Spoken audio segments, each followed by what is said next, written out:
Welcome to the X Podcast. So good to be with you all, wherever you're watching/listening from. So good to have you with us. I'm here with Russ and Tim, my friends. How are you guys doing? Doing well. Man, I'm doing great. So good to be with you guys. Super Bowl Sunday was this past Sunday. Yes, it was. Did you guys watch? I did. I watched it all.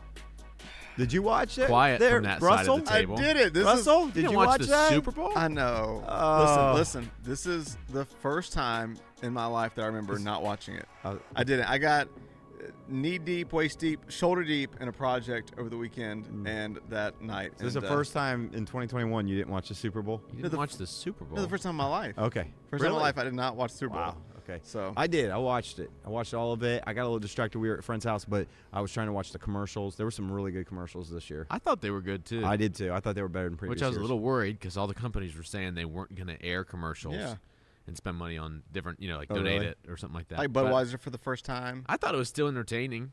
Halftime show? Yeah. Yeah?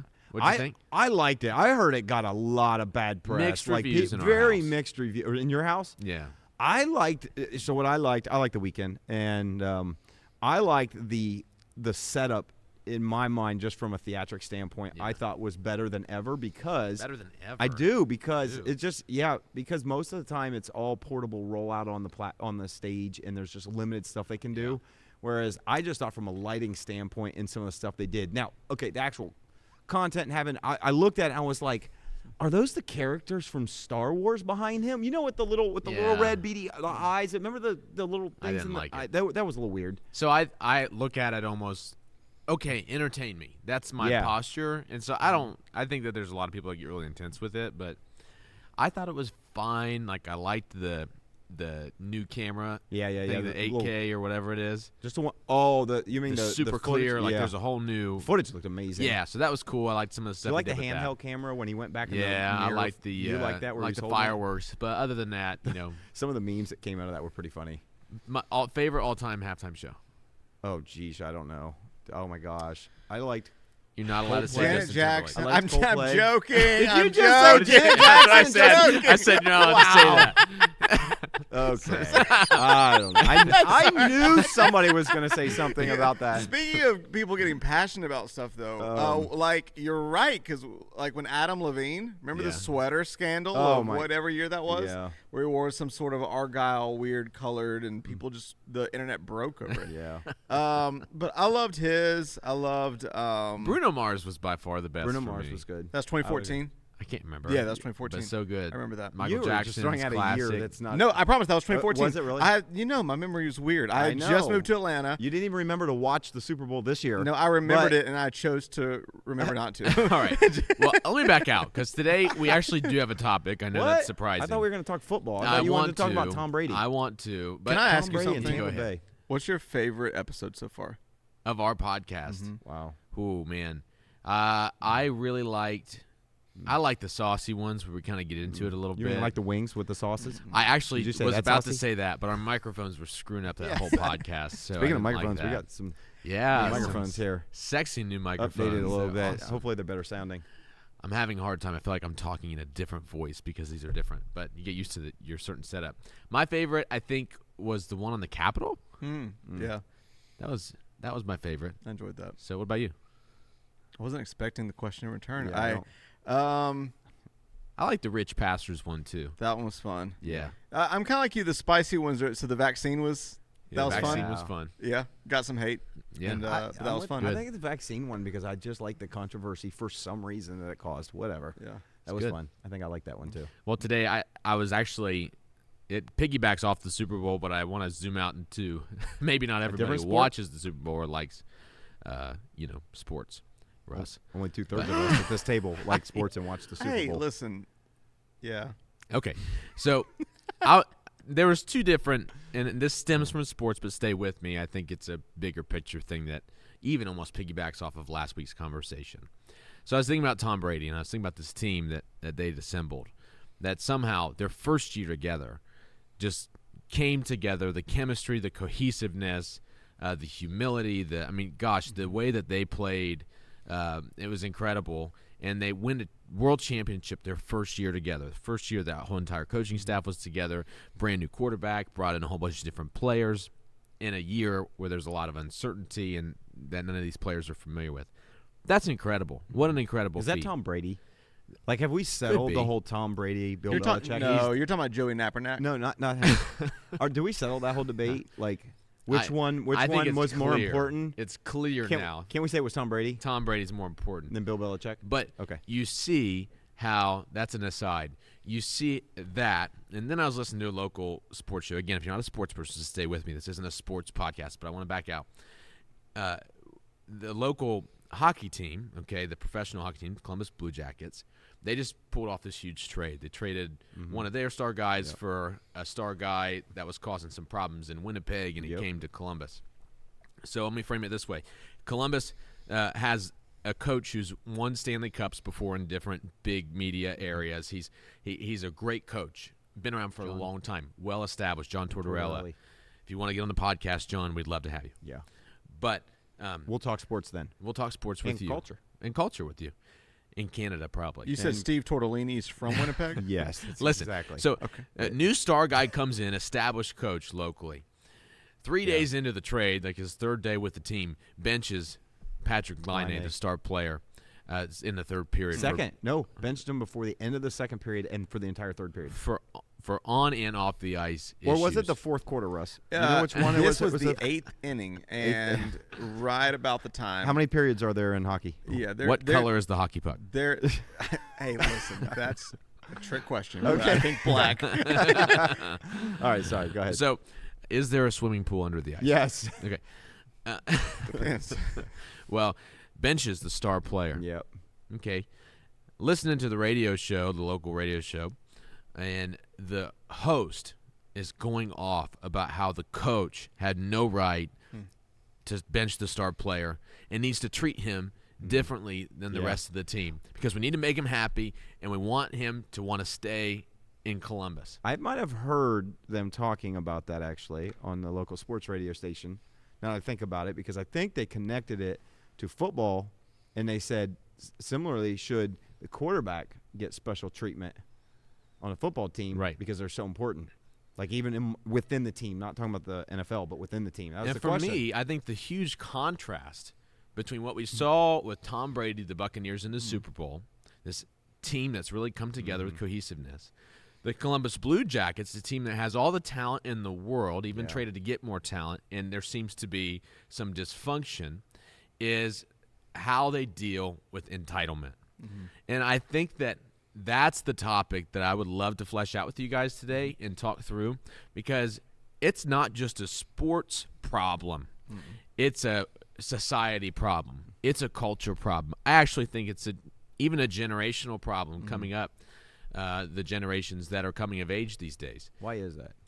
But we should talk about that. I think that's a whole podcast in and of itself. But with entitlement specifically, how do you guys see it playing out in culture right now? How can people relate to seeing this problem in their own lives, and what do we do about it? Wow. Well, I'll just start with something small. We'll just kick it off. I think we probably live in a time where, what I don't want to do, and I think it's real easy, is that we just want to blame the youngest generation or the younger generations and saying, you're all so entitled. I feel like I've heard that for probably the last 15 years of my life, 20 years. It's like, oh, these kids are so entitled. And to which I would always say, well, why would they be entitled? I don't think you'd blame the kids for that. I think you'd have to blame the generation before that. That's a good point. Right? Because they're not going to be entitled unless somebody is really feeding that. And so I find it interesting just thinking generationally. It does seem like kind of the more we progress in generations in my lifetime, the more and more of a spirit or an attitude of entitlement I see coming to happen. So that just tells me that culturally we're moving in that direction for whatever reason. And I don't know, one thing I think that maybe adds to, and there's so many angles we can take with this, but I just think one thing that maybe adds to a sense of entitlement is, I want to just say this, social media.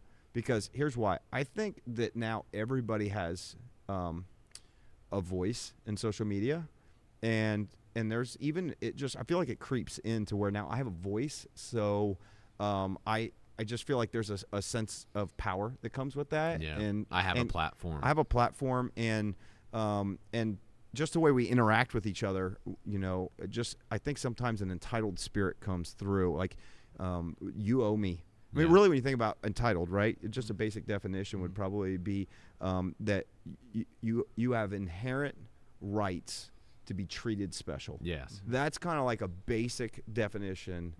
Where do you see entitlement showing up in our culture? What do you think's causing it? I think just like anything, you have a lot of factors. I think some of the cultural factors is entitlement. I feel like is really, you don't have that in cultures, or to the extent that we do in societies or countries that don't have a lot of affluence. Yeah. Right. So we have people, you hear Dave Ramsey go off on rampages about how people demand and expect to be able to live the same kind of lifestyle as their parents who worked 30 or 40 years for. But now, because of the access of, you can just charge it, credit, debt, whatever, and because of social media comparison, like, why would I not have that? I expect to have that. Yeah. So I think part of the entitlement of our culture is not only is there an overage of affluence, so you have the opportunity for entitlement, but you have all these comparison traps. So I think what you're speaking to, there's an opinion entitlement. Yeah. Right. So there's the more that there's an equal access for people to have their voice heard or to be at the table, the more there's almost this expectation of, well, I should be entitled. And then we're talking about the generational thing. I think one of the things that's interesting, I've read some articles talking about how, like, managers and bosses are trying to figure out how to navigate employment with millennials, where there is a generational gap. And so part of it is, I think it's a great observation you have, is you can't fully blame that generation, but what was passed down from the generation before. Yeah. But then you have this tension now, I think, where you have, like, employers who are like, okay, how do I meet them halfway without feeding into their entitlement? But I think some honest employers are thinking, but with wisdom, I've got to figure out how to accommodate to an extent to this entitlement of opportunity. I think maybe one word that has created entitlement is there's more opportunity. Yeah. With this generation, there's opportunity, whereas 3 generations back, the question of, well, I don't like this job, so I'm going to quit and do something else, wouldn't have been an option. Yeah. But in this day and age, opportunities of employment, opportunities to have the same lifestyle as what your parents worked 60 years, all those opportunities are there. And then when you have the comparison trap of social media, and there's not a maturity and a sense of integrity to be able to navigate that well, I think you end up with a lot of entitlement. I think it's something that will seep into every single space that you exist in. It'll seep into family life. I'm sure that everybody who's listening can think of a situation where they've encountered a significant amount of entitlement in their family. Maybe it's in their own house. Maybe it's with more extended family. Maybe it's in your workplace, and you have situations in your organization with those you work with of entitlement. Oh, my boss doesn't treat me right. I mean, just a whole different viewpoint that's toxic for a society or a culture. It happens in churches for sure. An entitlement of I think about things like, this is my seat, and this is where I sit every week, and I deserve this seat, or I think the pastor should be saying this, or the kids, like, I deserve to have an opinion because I donate to you, or something of that sort. So I think that's rampant. And so you see it. Sports teams, you see it in schools. I did youth ministry for a long time working with young people. You see it in the fruits of that coming into play at a young age. And I don't know, I agree with you guys. I think that there's a lot of different reasons for it. But one interesting thing to add to the generational conversation is, there was an article the other day that talked about how many generations are working in potentially one organization now. And how that affects the dynamics of a workplace. You think about the technology gap that would exist. People who did one job one way could be working with a company for 30 years, and now the job is done 180 completely different. Maybe the tenets of the job are the same, but the function and the paper and all the technology they've had to learn throughout the years. And so you have all these different generations in one organization, and you do have different mindsets. You have, I'm totally going to butcher this, but I think we have baby boomers around still, don't we? Who would have My more parents of would be a baby boomer. more of a lot of those people I know would stay at a job for 30 or so years. And if I'm off on this, you guys violently shake your head. I'm going from the gut here, but have had the same job for 30 years, have more of a service mindset, have more of a consistency mindset, have more of a long-term view on things. And then you have like you said, Russ, the younger generation who's coming up, and they're almost like, listen, this world is so small now that I can get my resume out to whomever now. Oh, yeah. I could, it's the age of entrepreneurship. Is that right? I'm glad you said I that just right. made up a word. No. But entrepreneuring, maybe? Yeah, okay. yeah, sure. Entrepreneur. Okay. Okay. Wait, Entrepreneurship. entrepreneurship. I'm going to get it right. But it's the age where you can literally start a business with a Google search. I read this. So interestingly enough, probably about 5-6 years ago, I remember talking with my father-in-law when he was still working. He'd retired. He just reached retirement age. And they had classes he was telling me about that they were going through where people were coming in and were leadership coaching, and they were coaching on how to deal with like kind of requests of the millennial generation because he worked in construction. Yeah. And in construction, it was, it's like you do your time, you know, all these different Cut things. your teeth, and it was like it was that attitude is like I showed up and worked, at this time, and we worked all day until this time, and we, barely, and then now it's kind of like, hey, can I work from home? Like, hey, can I just flex my schedule? Is it all right? I'm going to go do this, and this, but, I'm doing these things. And so, I think initially with there's a generational gap in how people view because how they were raised and what they did and then what it's like today.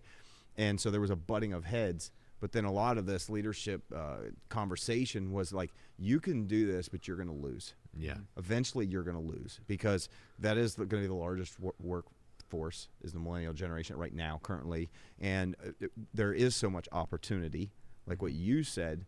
And I was reading an article a while ago that said, it was years back, thinking about previous generations, there was a loyalty with employers where people would work 20 years, 30 years. You did your time. You eventually move up, become a foreman, whatever it might be. Whereas today, that if someone is not promoted within a lot of times it's a year, 2 years. If I don't get in and then I get promoted and then I make a senior VP or whatever, they're going to jump to the next place. And the average length of time that people are staying in an employment was less than 3 years with the current generation. And so they found out too, you can make more money. So you're not putting in your time, you're bouncing from place to place, and there's far less loyalty. It's whatever gives me the best things. Now, again, is that stuff wrong? I'm not saying that stuff's wrong, but what we would say is maybe the culture that we're in, society, has kind of fostered this mindset that I've been here and I've worked for you for 2 years. I've worked for you for 5 years. I deserve a promotion. I deserve a seat at the table. And it's funny because you almost can look at it, if you lead an organization, you'll look at it from a different perspective. You'll look at it, you were here for 5 years and I paid you. Right. For every bit of that time that you were here for 5 years. You didn't donate 5 years of your life, and now I owe you something. Yeah. And so you were here working, and it could just mean that promotion is not just about how long you've been here and loyalty, but promotion may have everything to do with how good you work. It may have to do with your capacity. It may have to, all these different things. But I think we've kind of like you said, opportunity. We'll bounce around from place to place. Yeah, we'll go wherever the money is. We'll go over that. And I'm not saying that we shouldn't do that. I'm just saying we need to recognize that exists, that mindset in our society right now, and that's just we're going to deal with it. And I think it's going to eventually all of us can have an attitude of entitlement at some point. Yeah, I think. Well, that's where I think it's really important to look inward and say, because I think we're talking about opportunity is a great thing. Yeah. There's great things that come with this generation. There's tools of social media that are incredible. The fact that somebody feels more in 2021 that, man, no matter what, the sky's the limit if I really bring work ethic to it, that's awesome. I think the question eventually becomes, where does the blessing turn into a curse? Where does assumption turn to presumption? Right. Yeah. Where does the fact, it's awesome if someone decides to bless you with something. The curse comes when you've been blessed so much that something eventually clicks in your heart or shifts where you're like, that should be the norm. Right. And someone owes that to me. Right. And I deserve that. Yep. That's entitlement. Yeah, that's entitlement. So to me, the missing link internally is gratitude. Yeah. Yeah, I would say so. What's interesting in my head is that I think there's definitely, I would affirm, the assumption that that this idea of entitlement exists mostly and predominantly in a millennial generation. But I've seen it express itself in every generation. Sure. For sure. In humanity. Maybe one generation feels like they're entitled to receive respect. Mm-hmm. Maybe one generation feels like because they've worked so long and so hard that they're entitled to whatever it is, a title, or entitled to certain privileges, or entitled to a certain amount of rest, or a certain schedule, or a certain opportunities that I should be afforded now because I've worked so hard for it. I think that entitlement isn't this generational thing that's tied to generations. I think entitlement is tied to bad culture. And so your children could become entitled if the culture at your home is bad or unintentional. Yeah. Your employees will become entitled if the culture at your organization is bad. Your church will become entitled if the culture that you have is by default and not by design. That's something we say around here all the time, is that we want to create and craft the culture by design. And I think that you look at the contrasting, I'll go back to the sports analogy, with the Tom Brady and with the Columbus Blue Jackets. The one's not doing so well, one just won the Super Bowl. You see the design that they took personalities that were big and harmful in other organizations, and they melded them together to create this team cohesiveness attitude, their standards. You hear about the Patriot way. That was actually probably the Tom Brady way. You see this uber successful coaches setting the tone and treating everybody the same. And I think that, I don't know, I think applaud the entitlement coach. might breed itself I would say environments where that's not the case. I applaud Coach for the Blue Jackets for doing that. It is a very unpopular thing to do that, especially today where we see celebrities have a whole nother level of entitlement than not just generational or not just in culture, but celebrities are like, you need me. Yeah. I'm the best one on the team. They're the product. Why would you bench me when in the product? And so I think it takes a lot of guts to respond that way.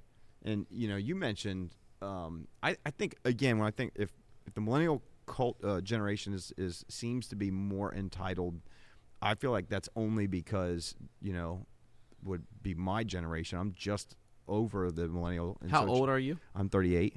So How old are you really? I'm 39. Come on.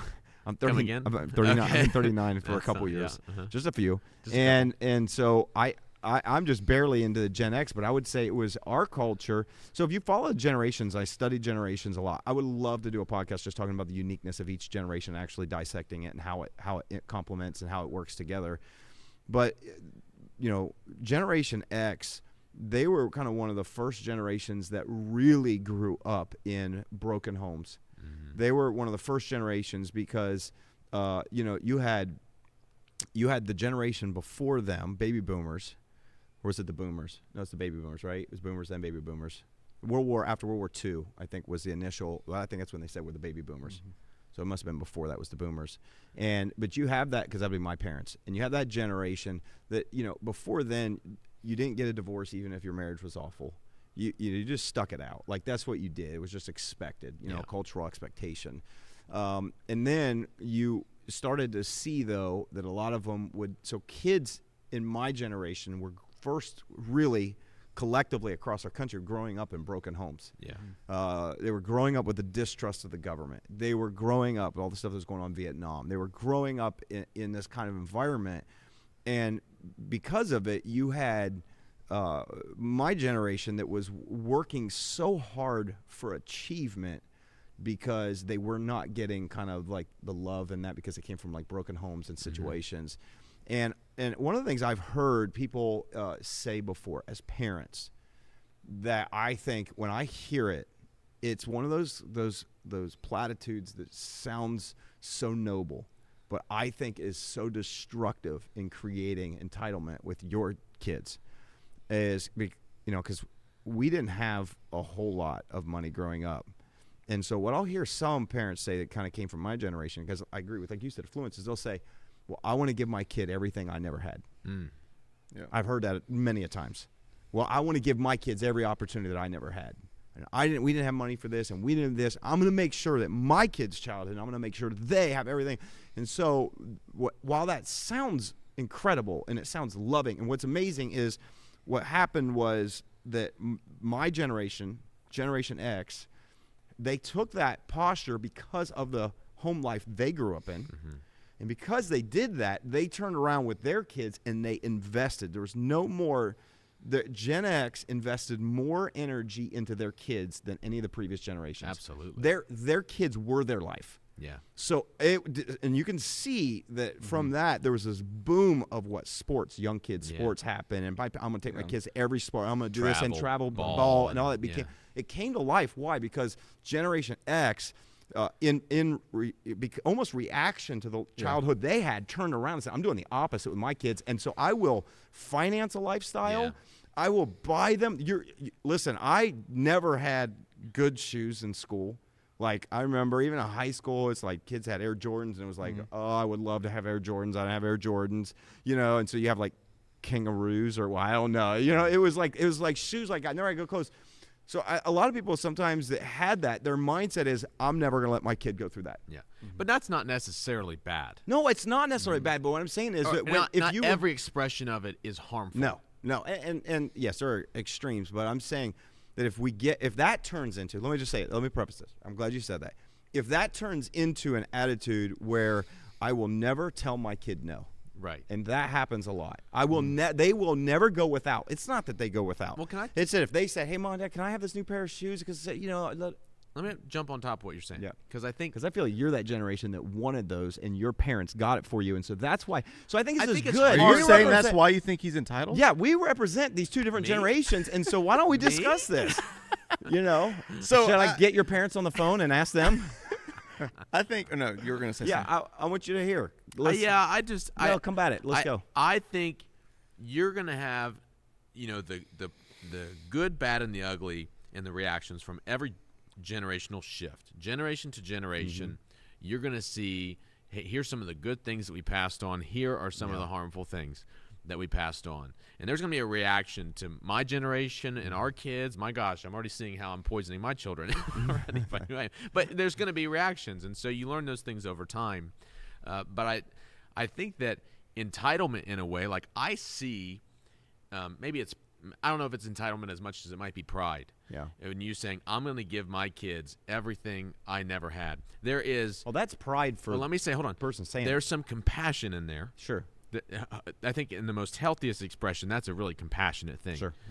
I had needs that were met when I was a kid that I want to meet for my children. That's a loving idea. That's a and can express itself, needs or wants. But you know what I mean? I mean, there's yearnings I had when I was a kid that my parents were unable to meet, and I want to provide that for my children. That's good.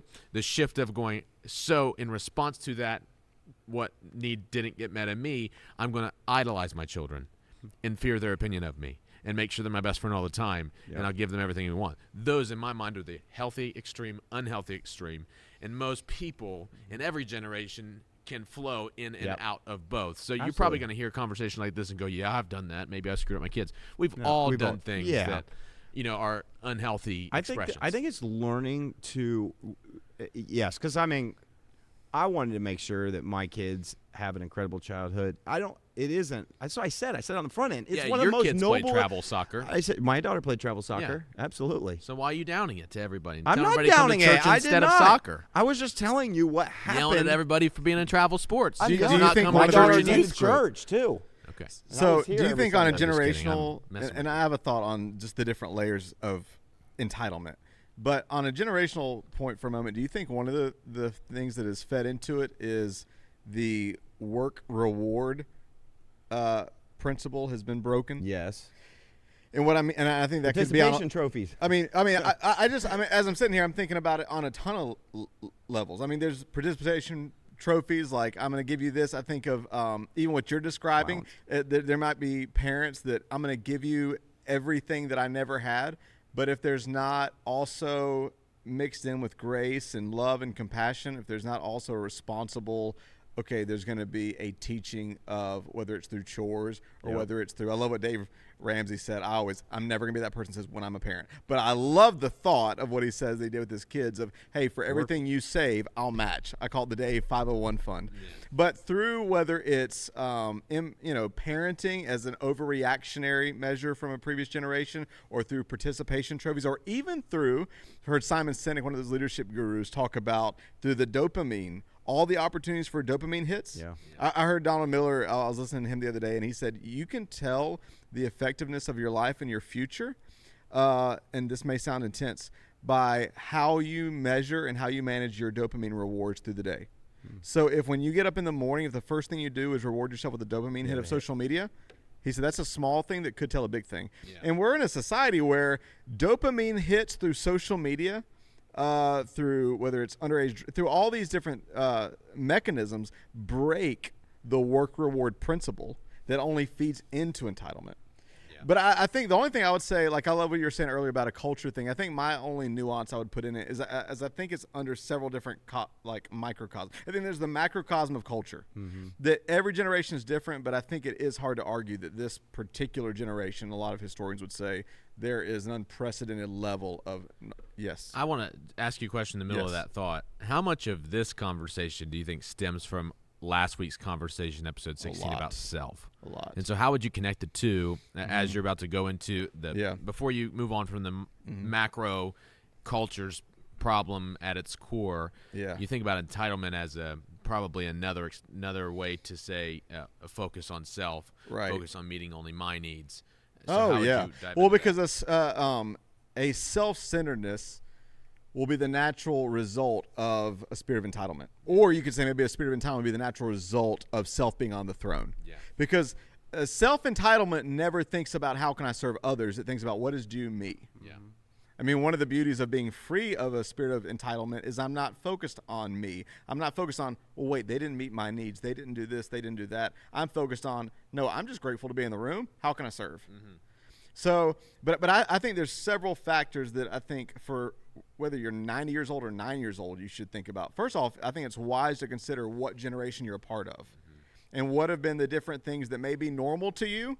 That I think that's why it's powerful to read history at times, to think, oh, wow, this has seemed normal, but now that I've stepped out of the bubble of my generation and I get to take a 30,000-foot view, maybe this has been not so good for my psyche, that this has been a normal. So I do think generations factor into your level of entitlement, but underneath that, the microcosm in that macrocosm is what you talked about, the culture of the home, the organization, the church. That is a huge next factor. And then I think the third factor inside of those two is your personal culture. At the end of the day, once you have done your homework to say, how is the culture, the generation I'm a part of affecting me? And then, okay, hopefully I am in a healthy church culture, business culture, family culture. Some of those things you get to choose, some of them you don't. But then at the end of the day, it is up to me. Yeah. Will I live with a spirit of gratitude or a spirit of entitlement? Yeah. Yeah. Why is it so accepted, though, right now? Because I'm listening to us talk. I'm like, well, shouldn't, thinking of the hockey example, I mean, he is the star of the team. Because we celebrate. Shouldn't he get his? I mean, shouldn't you do what you need to do to take care of yourself? I mean, if you don't look out for yourself, who's going to? And you're in a situation where somebody's treating you wrong, maybe for real, maybe in your own eyes. So why is it bad? I mean, how do you navigate, like, watching out for your own interests and for the interests of your family? Is that always entitlement?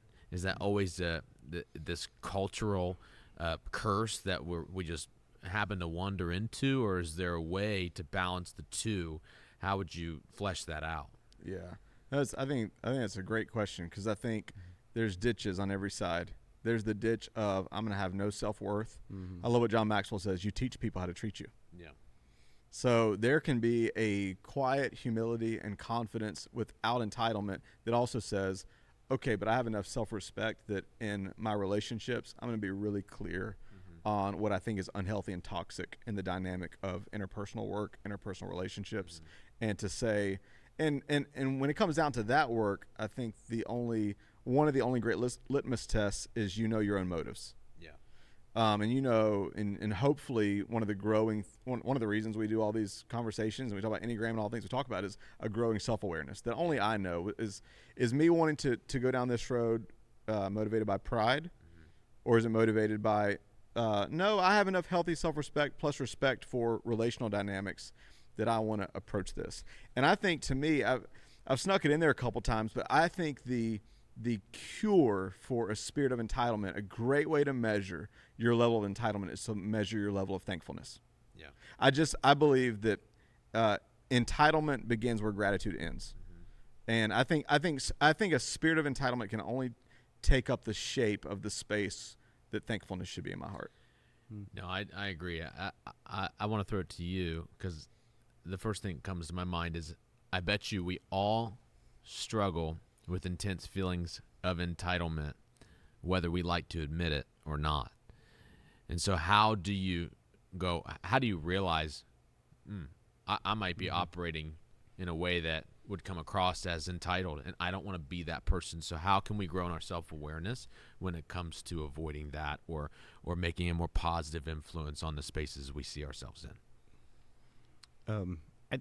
I think it's really hard, because you bring up how do we find a balance between taking care of myself and looking out for myself, and not having this entitled spirit. And it is really hard to kind of figure that out. You said some great things about that. I think it is hard to figure out exactly what that looks like.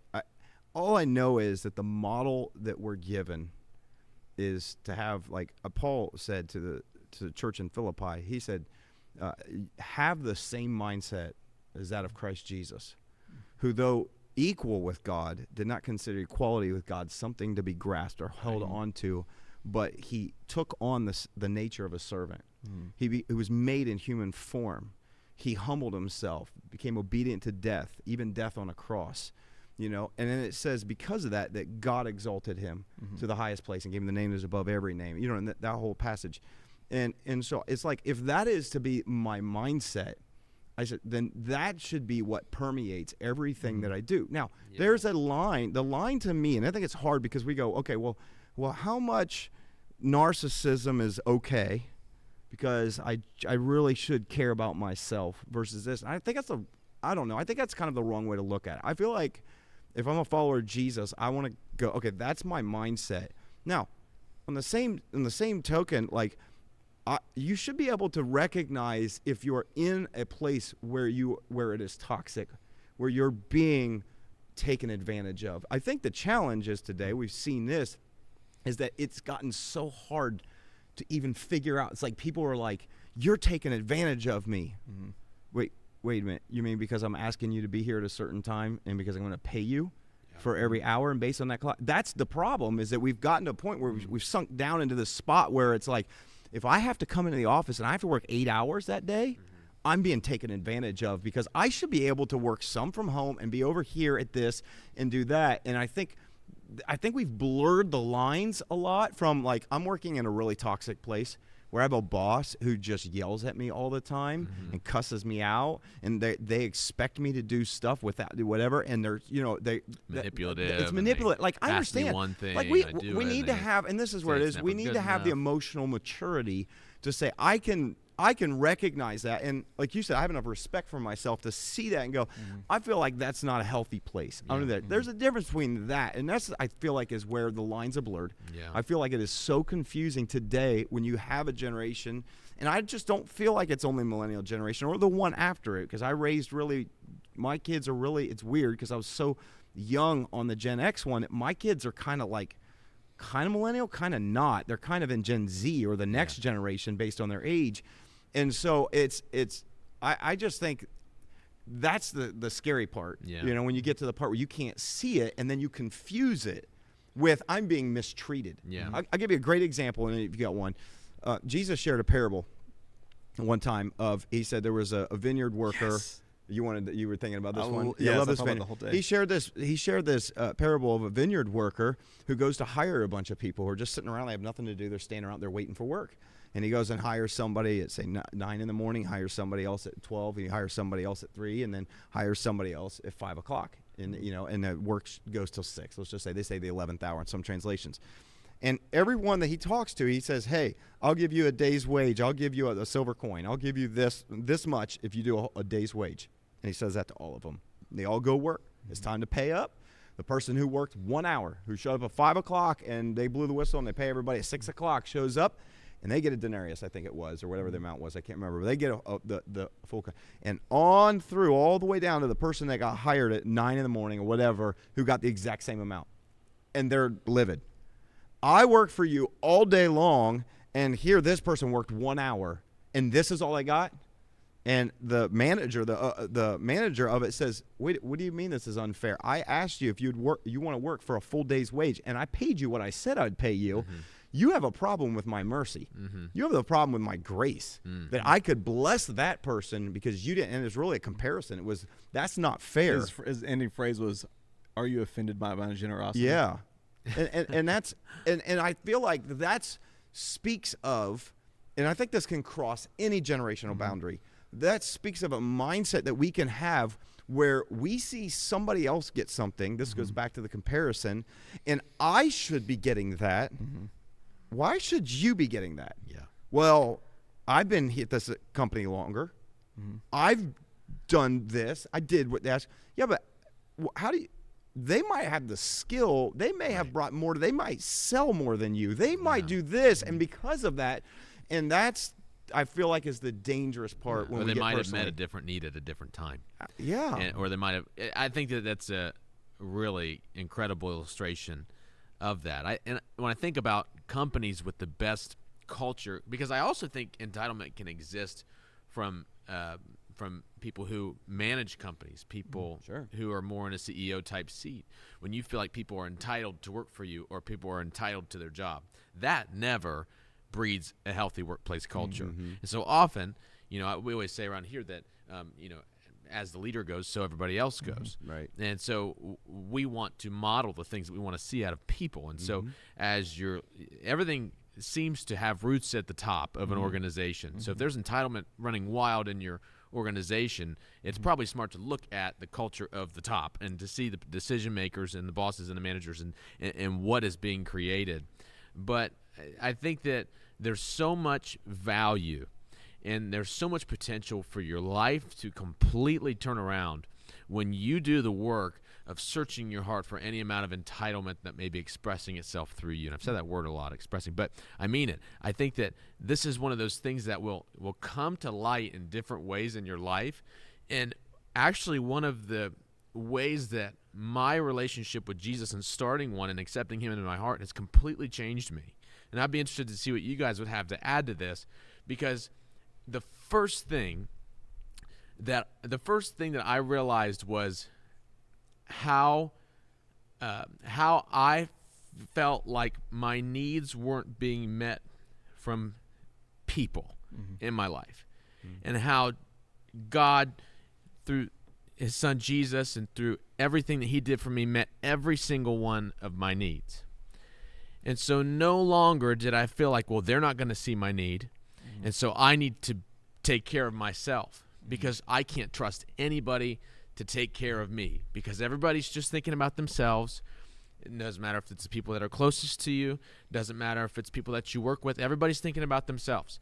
But when I accepted Jesus into my heart, I went, wow, he's met every single one of my needs, every shortcoming I have, every sin he's covered and forgiven and paid for, past, present, and future.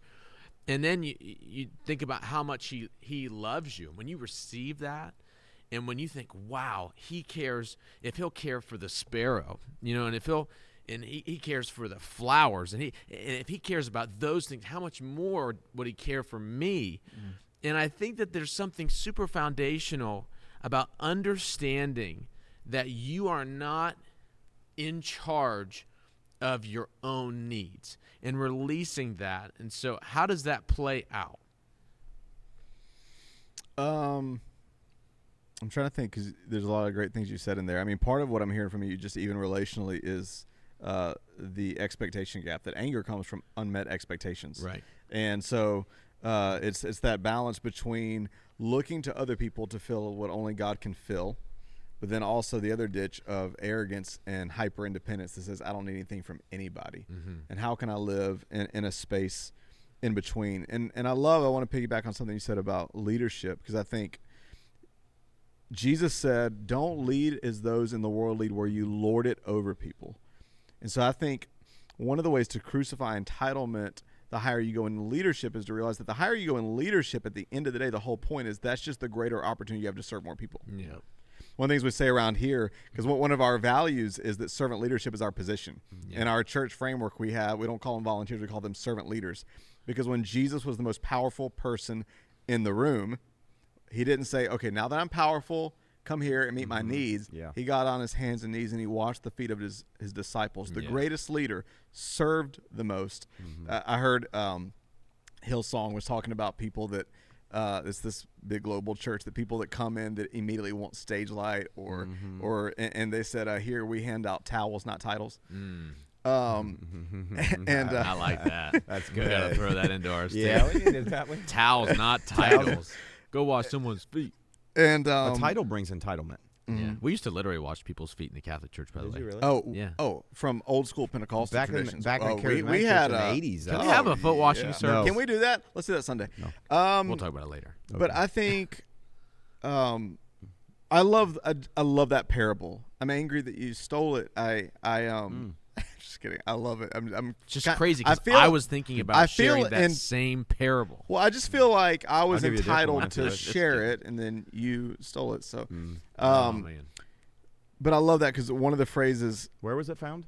Matthew what? 17. No, 20. 20. Okay. I was testing you. Yeah. One of the phrases I try to remember is that I'll say sometimes in prayer. Like, I don't know about you. I have these weird little catchphrases that check myself. Yeah. And so whenever I'm in, I'm getting in God's presence and I feel like, oh man, there's a little bit of pride. There's a little bit of, one of my like check myself statements is, God, thank you that I get to be in the vineyard. I just can't believe. I think I still can't believe it's spirit. Yeah. Is one of the things that helps me. Like, I can't believe, one of my old mentors said, Russ, be careful the longer you're in vocational ministry that you forget the day you were happy just to hold a broom in the house of God. Yeah. Right. And so like occasionally I'll check myself in prayer and I'll just think, God. Think about Hunter, who just started. Oh my gosh. And who's just like, every time I see him, he's like, I'm just so excited I get to be here. Well, I told my story. I get to be here. It's like, how many people who've been in ministry for a while have that same attitude? Well, and sometimes it's dangerous once you become in vocational ministry. Like, I've shared my story of how I became full-time, but I was like full-time volunteer for like 15 years. And never asked. I don't say that as a pat on the back, but I just remember I felt too guilty for a while to even ask God for it. So I'm like, if you've called me to it, you'll do it. And I never wanted to become one of those people that became professional whatever and took it for granted and just seemed to become stale and dry and entitled. And so I think there's that. One of my other favorite parables is Jesus heals 10 lepers. Yeah. And he tells them, don't come back. Just go on your way. You aren't. I'm entitled to share that. And the Bible says that only one, even though Jesus told them not to, one came back and couldn't help himself and fell on his knees. Yeah. And one of my prayers, one of my other catchphrases, God, let me always be that leper that can't get over. Not only that you would let me be a child of God, that you would come for me. Are you kidding me? Yeah. But that you would use someone as jacked up as me to build your kingdom. And then on top of that, I couldn't get paid to come. Like, I don't ever want to lose that. Are you kidding me, spirit? I heard one of my favorite leaders. He said, you better be careful the moment you find yourself walking to church like you're doing God a favor. Yeah. Or you're doing someone. Or you're doing someone else. So I think I know you're you're talking practical, but sometimes these emotional things are the way I check myself. Yeah, that's God, really do I feel like I'm doing people a favor by being in the room right now?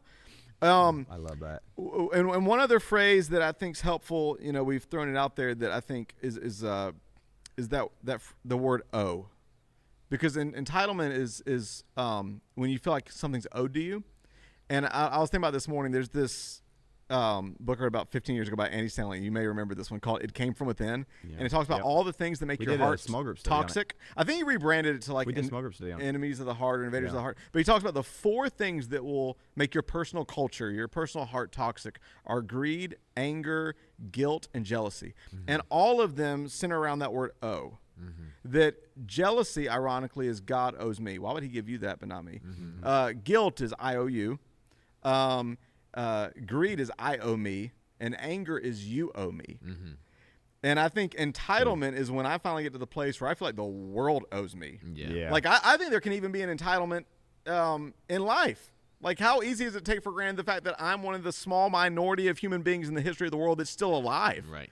But when I feel like I'm entitled to life, I think that steals. I think any area where there's entitlement steals away. Yeah. When I'm entitled in the workplace, that steals away influence, steals away joy, steals away creativity, productivity. When I'm entitled in my relationships with my family, I can't actually enjoy them and serve them because I'm so consumed with what I need to get from them. And I think in life, when I'm entitled to life and I forget that I'm not promised tomorrow, like that's going to ruin my ability to enjoy and maximize today. Yeah, I think that the reason these conversations are so important is because we have an opportunity to zoom out and not just present. Obviously, we're biased. We present Christianity in every space we're in. That's what we're called to do. Like Jesus has transformed our lives from the top down, inside out, bottom up, every which way.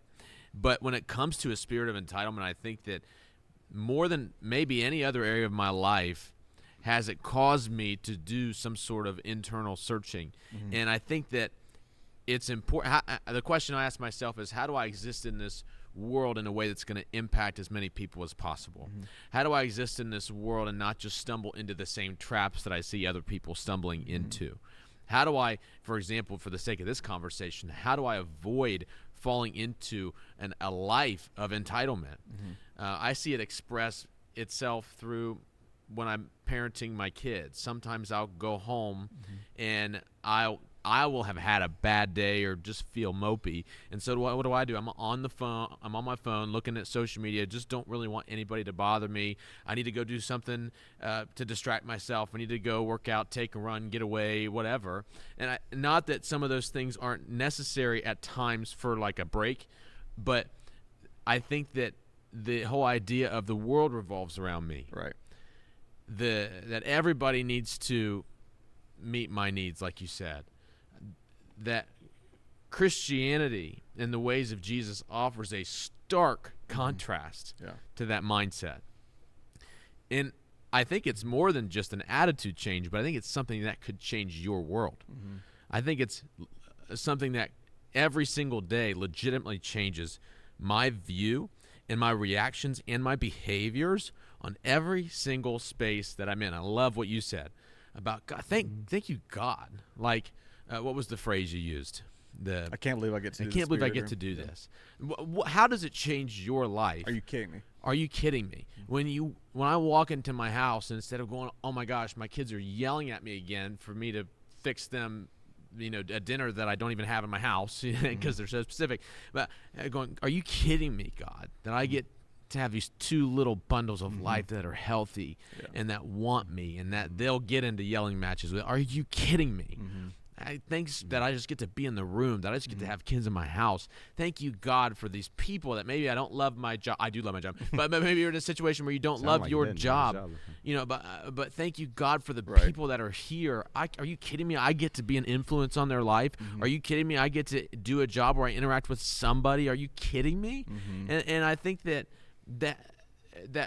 has such transformative power in this culture where it's all about me and we are hyper-focused. Think about anxiety, depression, and stuff that none of us are exempt from feeling and going through. We've had deep conversations about how we navigate that through our mindsets, but going, wow, when you always, the world wants you to stare at what's missing and what you don't have. Right, sure. But how does following Jesus maybe offer a contrast to that, would you say? What's your word to people who are considering it and never thought about it? You have to understand, though, it's just not popular because you're going to have to take a different posture. I mean, Jesus said, I didn't come to be served. If there's anybody that was entitled to be served, it would be the King of Kings. Right. It would be the one who steps out of glory, who comes down to this earth and really could have been served. But if you're going to follow Jesus, and I think this is where you learn it's a check for your spirit, that you're going to get to a place where you're going to say, I didn't come to be served, but to serve. And I just to kind of resonate with what you said, I never want to take the calling and the opportunity, as stressful as it might get at times, to do what I get to do. Like, that hits me all the time. In fact, almost every Sunday when I'm driving in to church early in the morning, getting up at 5 o'clock in the morning on Sunday, I'm usually up at 4. 4, really? I don't sleep because I'm so excited. Is that what it is? Oh my gosh. Okay, so you see what we deal with here. I actually preach a sermon. I have a sermon ready every week in case something happens. Dan. Okay, that's perfect. I'm so grateful for that. Keep it ready. Keep Always it ready. Ready in and out of season. I like when I'm driving in, I always take a moment and I pray and I say, I thank you, God, that I get to preach today. Yeah. Because if I ever see what I get to do as something I have to do, I just feel like you lose the joy in it, and I don't ever want to have that attitude. I literally sometimes it's just weird. I just think to myself like, what if this last time I ever get to preach? What if I die in a car wreck? What if something happens? Is that awful? It's horrible. Yeah. I was just gonna as you're talking, I'm just the like way you drive. I'm just It's kidding. possible. I almost wonder, like, this may sound really obvious, but I'm just thinking about as you're talking about that. Because I share about the ways I check myself, but even coming in here, like on Sundays, like, I mean, that transforms the way, in a faith context, even the way you worship. Expectancy. Yeah. Like, and I'm not coming entitled to, they better play my favorite song. I'm coming here. No. Are you kidding me? God, your grace. So I'm going to explode Look in worship. around. I get to have I don't worship ever want to here. get I never want to get used to this. But I guess what I was going to say is, like, do you think it's possible to get entitled to a season? Yeah. And do you think and season of I blessing? think about, I know you don't understand The Office, but at the end of The Office finale, I've seen The Office, and I remember, just saw the finale 3 weeks ago. Remember Andy Bernard says, he says, I wonder if there's a way. I'm not getting emotional as it, but Andy Bernard he says, I wish there was a way to know you were in the good old days when you're in them. Yeah. And like I think, part of my personality, maybe the curse of it at times, is like, it is easy to think about what you're missing, whether it's career, family, whatever it is, that thing in your heart that you're like, man, when this happens, but is it possible just to sow? Again, I've quoted before. I love Judah Smith says that the key to life is to live in the moment, but for the future. Yeah. So you make wise decisions based on you have vision, sure, but you live in the moment, and I think one of my greatest challenges in life. I've been sentimental since the second grade. It's the weirdest thing in the world. Is how do I not be entitled to the season I'm in? Yeah. But say, man, if all I have is today. I had this is another Jesus thought, but I had a mentor one time tell me, say, most of us crucify ourselves between two thieves. Jesus was crucified between two thieves, and he says most of us crucify ourselves between two thieves, yesterday and tomorrow. Yeah. And I'm like, how do I maybe ridding myself of any entitlement is how you truly soak in today and enjoy today. That's good. Yeah, I have so many thoughts to stem off of that. I think about how nostalgia in a lot of ways could be a sin. And I see so many people, if you want to talk generationally, I think that there is a generation who sees the pace of change in the world and has a hard time understanding how to age because they so fantasize what once was. And we're all going to have to face that decision in life. But I don't know. I keep coming back to the ways that my relationship with Jesus has completely transformed my mindset on these things. Because when you exist in the world tells you your best days are behind you. Right.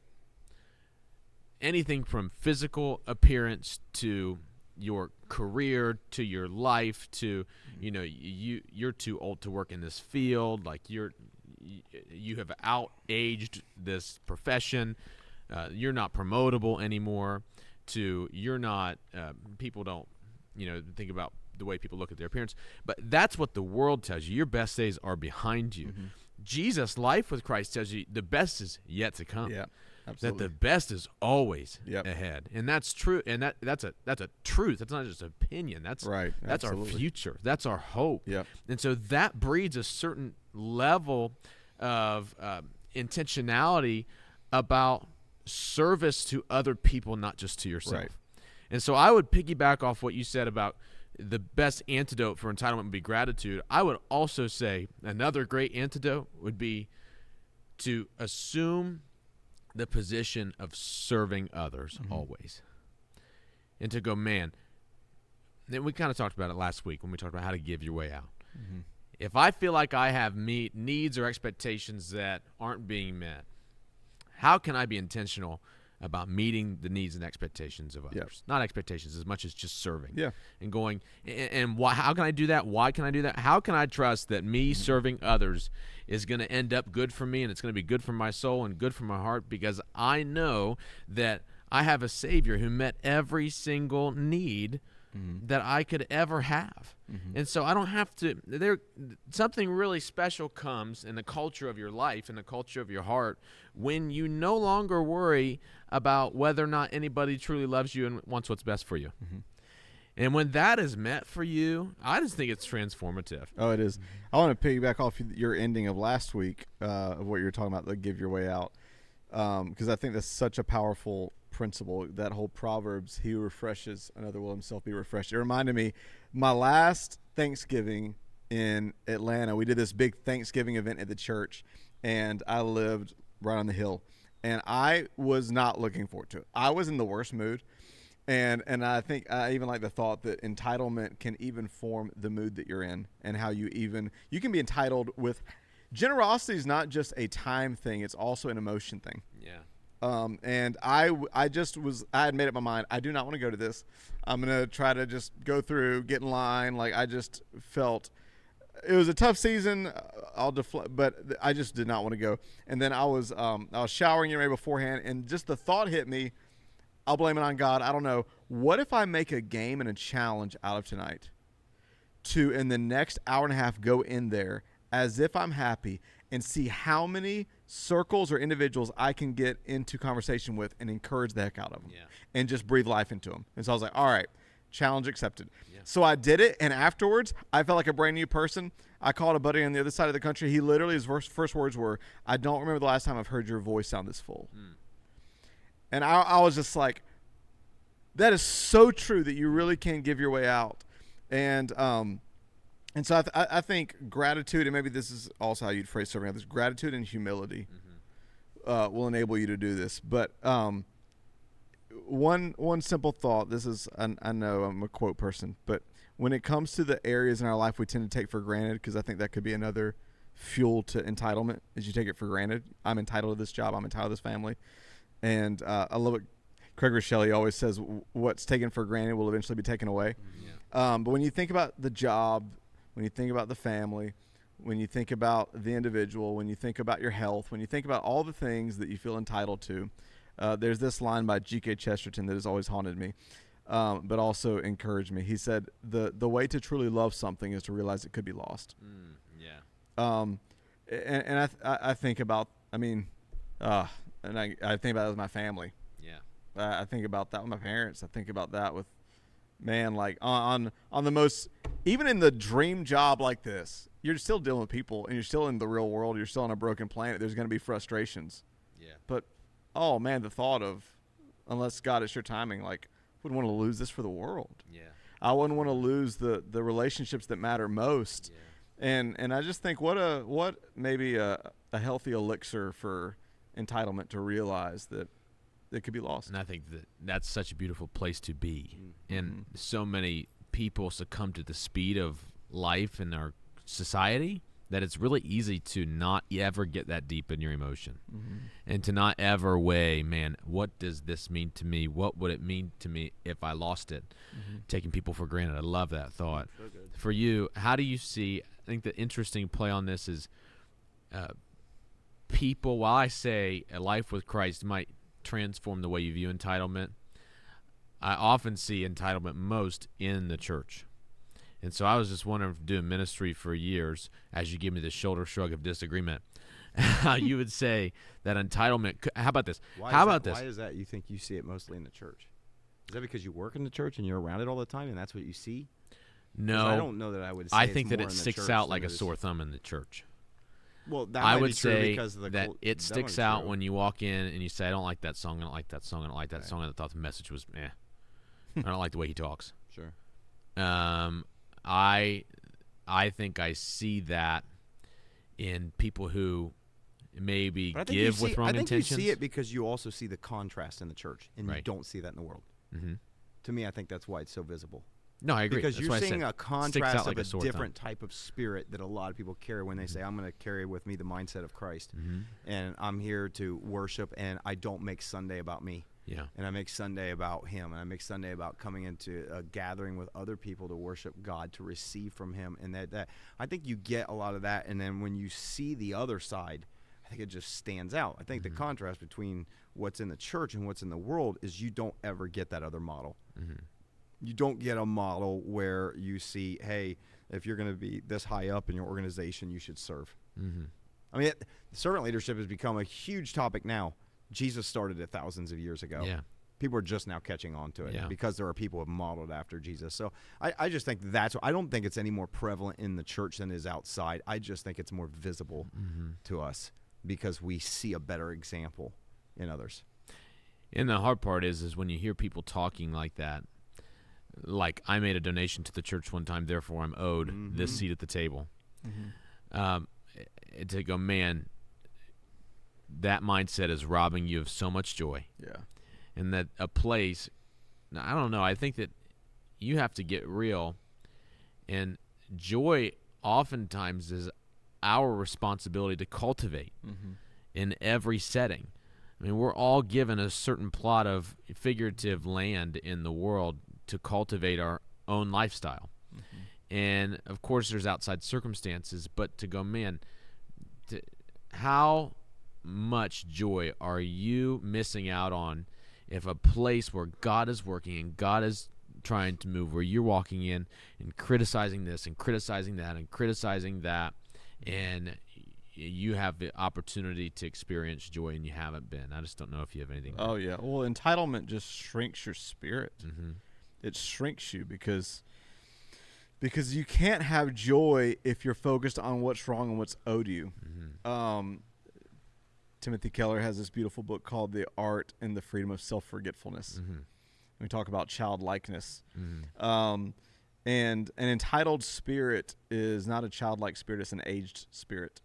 It's an aging spirit that and I think there's some merit in what you're saying about even in the church, because one of the most egregious spirits is a religious spirit. And when Jesus rebuked the Pharisees, they had an entitled spirit. I mean, how ticked off did they get every single time that Jesus gave the kingdom to newbies and to rough around the edges and to people that didn't meet their criteria? And hey, look, we've been studying Moses our whole life, right? And we've been around this thing. We've paid our dues, and we got our moral, religious crap together. And how dare you?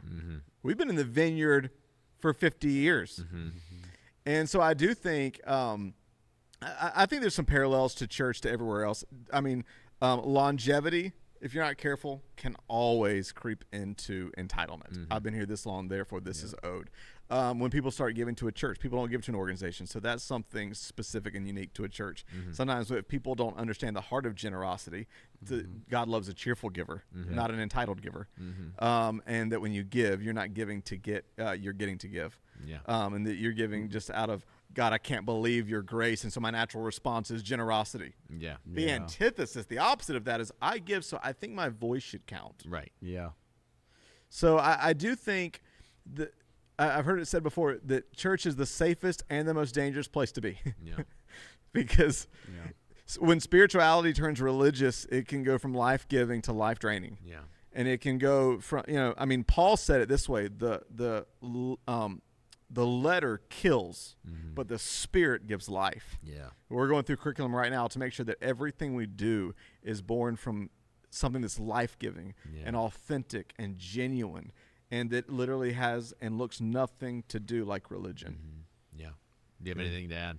No, I mean, I think that was well said. I think we said a lot about it. So, I mean, I think the only thing I guess I will throw in there is that I think we look at entitlement a lot of times in view of the world. I think where it gets dangerous in the church more so is when we can look at God with a sense of entitlement. That's good too, And we're just thinking, God, you owe me, or God, I did this for you. I got up and I served, and why did you let this happen to me? And so I think sometimes that can also creep into that is a the church. Great point. That's like prodigal son. story. If you know the prodigal son, the son finally returns. The tragic story, though, is the older son who said, I've done all this. I've never strayed. I've never rebelled. Yeah. And he was lost. I heard someone say one time, one of the greatest tragedies is to be lost inside your own father's house. Yeah. And how entitlement, what a thought, can make you. Who's not thought that? Mm-hmm. Who's not thought about the one desire of your heart that's missing? God, have you ever had the thought, like, God, but you gave those people this? Yeah.